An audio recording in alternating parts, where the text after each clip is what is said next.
So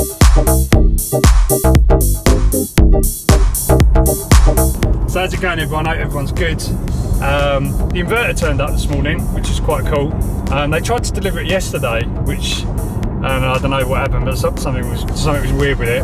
Amazon Prime seems to be a little bit kind of hit and miss at the moment. I don't know why that is, but anyway, yeah. So the inverter's here, so I'm going to stick that in the trailer today, and yeah, give it a little test out. Looks pretty cool. It's quite a hefty bit of kit, so we'll see how it performs. 2 medium soy lattes, please. Nah, it's that, please. Thank you.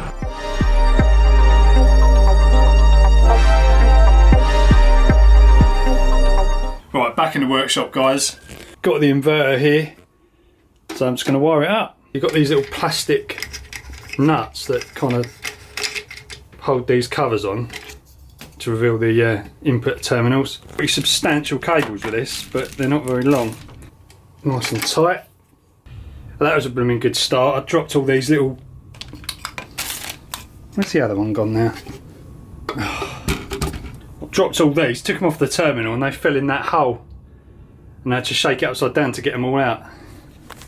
Right, all done. Let's take it to the trailer. Right, I'm in the trailer. This is quite interesting. It's a really rubbish day, and I'm still getting nearly an amp of charge into the batteries. Let's have a look on this little thing here. My little meter on this is showing, well, this morning that was at 7, you probably can't see this because I'm using the wide angle lens, but this morning that was saying 5,500 milliamp hours in. Can you see this squiggly line? That's showing you the charge going into the battery. And now it's on 7,700, so that's not bad. That's put a couple of amp hours in, really. So that's a pretty rubbish day as well. There's like hardly any sun, and it's not anywhere near in the direct sunlight either, because this is tucked away, this trailer around the side. But so, alright, so what I'm going to do is disconnect the charger for the quad bike, because I feel like that's, you know, it's taking power as it's, even though it's just sitting there, because you can't really turn it off. It's just, you know, it's on all the time, so I don't know how much that's going to be drawing, but it's not going to be helping things. So I'm going to disconnect that first and then wire up the inverter. Negative first. I've already disconnected the charger. Let's turn some lights on. Right, guys, so it's all wired up. No sparks or anything when I connected it. I probably should have a fuse in there between here, really, but I'll have to rig one of those up. I've got my clamp meter. So I've reset that, zero that, a bit strange, put it on DC, and then I just wanted to put it across, here to see if we were getting any readings. So it's drawing absolutely nothing when it's in the sort of off position, which you'd kind of expect, but I was worried that that would, you know, that would have like an idle current, but seems not. And then, so if we turn the inverter on,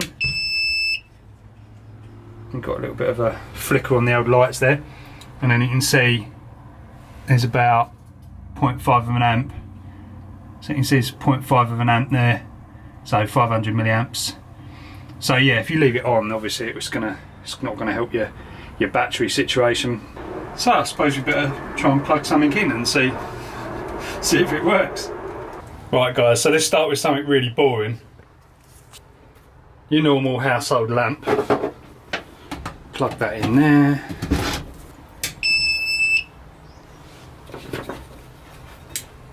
There you go. It seems to be working. My amp clamp's turned off though. Let's reset this. So drawing 400 milliamps. So let's turn the light on, and goes up to 1.1 amps, 1.2 amps. Well, it's not really too bad considering. I mean, that's only like an LED light, but it's like an LED mains bulb. But the irony is, of course, with this, is the bulb probably actually steps down the mains voltage to something that the LED can actually handle. But it works anyway, so that's not bad. It's drawing more power than all of my 12 volt bulbs though, and not producing as much light, so that's quite interesting. Right, what should we try next? Next up, we have partially charged up Mavic drone battery and its charger. On the back of the charger it says 1.4 amps It's going to draw 1.4 amps from the mains, so what's that? That's going to be about 300 watts, something like that. So let's give it a go.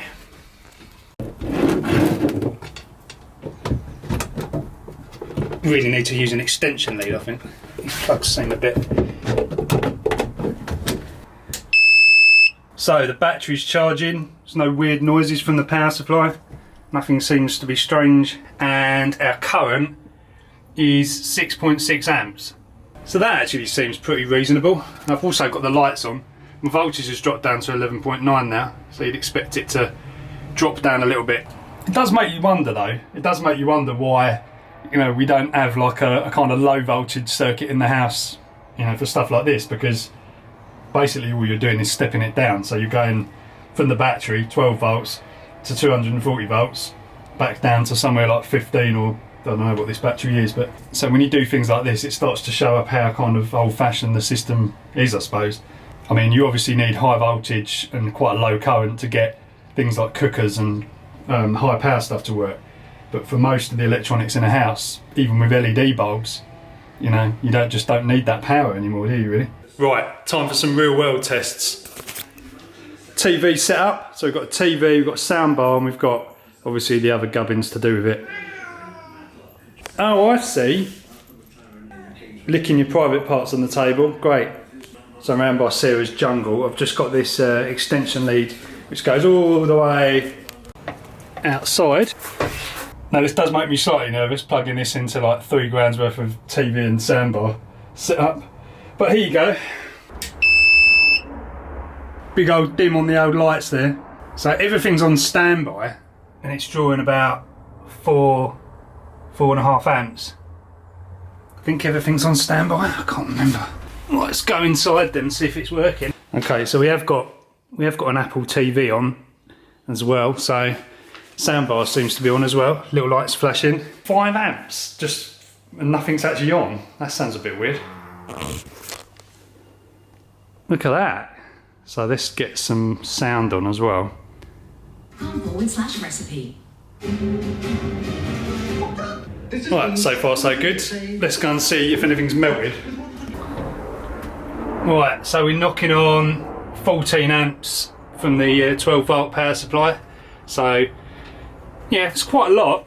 But to be honest, if you've got a power cut or something like that, you could probably sacrifice having the soundbar and the Apple TV on and whatever else I've got plugged in there. There must be something else. That seems like quite a lot of current. But 14 amps to run the TV from a 12 volt power supply, I suppose it's not too bad. But you know, with a 40 amp hour battery, it's probably not going to last. Not going to last too long. A few hours maybe. But yeah, that's not bad considering it's completely getting powered from the sun. All this energy in this battery, it's basically come from the solar panel on the top. So it's pretty neat. I haven't actually heard a fan come on yet on this thing, but I suppose it is quite a chilly day, so probably won't see it. But yeah, not bad.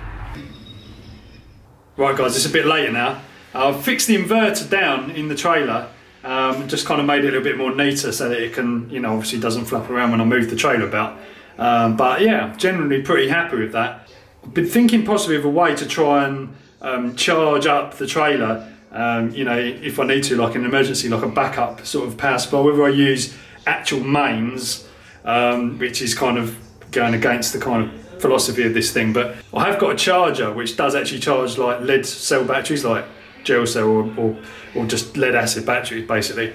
So I'm thinking with the connector that I've got on the back of the trailer, like the hookup, I could probably just, you know, nick a bit of power now and again and just charge, you know, top up the batteries if they're a bit low, just to make sure it's always ready to go. Because now I'm starting to take power out of it, like that quad bike charge that I did has really notched those batteries down, and the trailer actually isn't really in the sun anymore, which is just kind of, it's really annoying. So I'll have to try and either move it into a better position, but it's showing that when I moved the trailer earlier, I just sort of shifted it into the sun, and it was only getting like 1.5 amps. So just shows you the difference between, you know, the summer sun and the sort of autumn sun. It's like quite a lot different, but I don't know, we'll see how we go. I just want to make sure the batteries are fully up to charge, you know, so when we get any kind of power cuts and things like that, it's just good to go. Ultimately, I think it probably only need like half an hour of power or something like that. These power cuts don't tend to be like you know, a massive amount of time. Although I will show you something.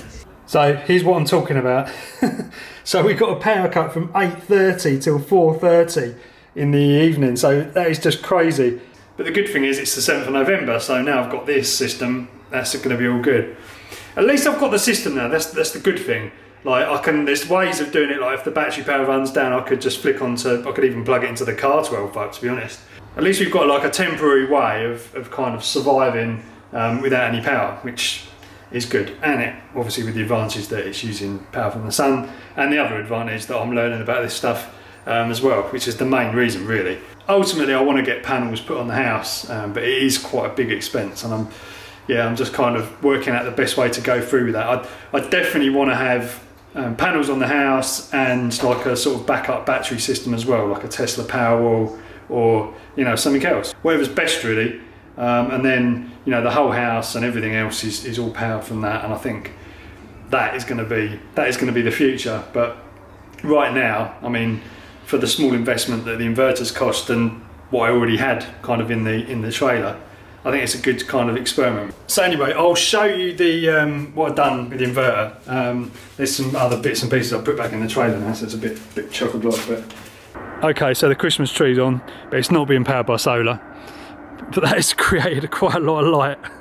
I know guys, it is a little bit early for Christmas trees, but I just wired it up early and just wanted to test the lights out and see how bright it was in the dark. And it's pretty impressive, but yeah, I probably won't turn it on until at least after Halloween. There's a few other things in here.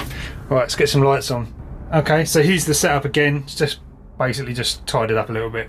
I've just run the cables through there for the time being, and then just screwed it down onto this wooden floor, so it's not actually grounded to anything metal. I'm not really sure what to do about that. I might ask the electrician tomorrow.